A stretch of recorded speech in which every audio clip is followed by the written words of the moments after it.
Running a studio is no small feat, particularly when it comes to managing conflicts with clients. So whether it's a mix-up with a parent or a student, I know that these things can really kind of throw us. Let's talk about some of the strategies that we can put in place in order to manage conflicts and keep them from escalating in our studio businesses.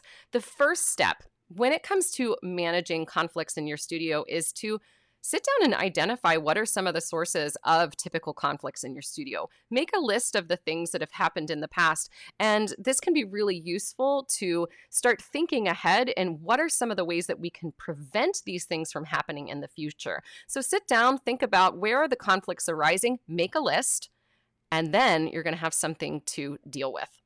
The second thing that we want to remember when it comes to conflicts, all right, not every conflict is actually a conflict. Let me define what I mean by this. When something arises in your studio and there's a misunderstanding and you're not quite sure how to deal with it, the first thing that I want you to do is issue a conflict test and ask yourself to sit with this for a moment, an hour, a day, and really do some deep digging and ask yourself, is this an actual conflict or is it just a communication rift? Because oftentimes it's a communication rift instead of a real conflict. A real conflict involves malicious intent, and the majority of these things that happen in our businesses don't have malicious intent behind it. So sit down, give yourself some space, and figure out, is this an actual conflict or just something that needs to be talked through? Now, when it comes to dealing with conflict in your business, here are very specific strategies that you can use. First, you're going to give yourself space to respond. There's no need to rush to, pick up the phone or to send that email or to send that text. Give yourself a little bit of space and compose yourself before you respond to that conflict. That is going to lead to much more thoughtful and less reactive solutions. The next thing is to actually have conversations. Talk it through, whether that's in person, on the phone, or on a Zoom call. Having that face-to-face conversation where active listening can be practiced can ensure that both parties feel heard and understood, and you're going to get to a resolution much quicker. Once you've reached that resolution, it can be very important to make sure that you document it. So you're having that in-person, face-to-face conversation and then following up with documentation via email, a written record of how the conflict was solved. That's going to provide clarity and reference for future interactions with that client, and it ensures that both parties have agreed to that solution.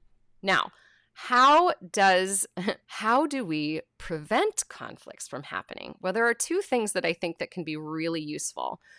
The first thing is this: set the stage. Go over expectations in person during the inquiry process and the first lesson, not just handing a policies to someone and expecting them to read it, because we know that they're not going to. So take the time to go through those policies with people. That is going to give you the opportunity to set clear expectations and to get that contract in place. And it's also going to foster a much more positive studio culture from day one. The next thing that you can do is to remember, remind is kind. Repeating expectations throughout the year is good for everyone. So regularly revisiting and reminding people about studio policies can really help you prevent future misunderstandings and ensure that everybody is on the same page.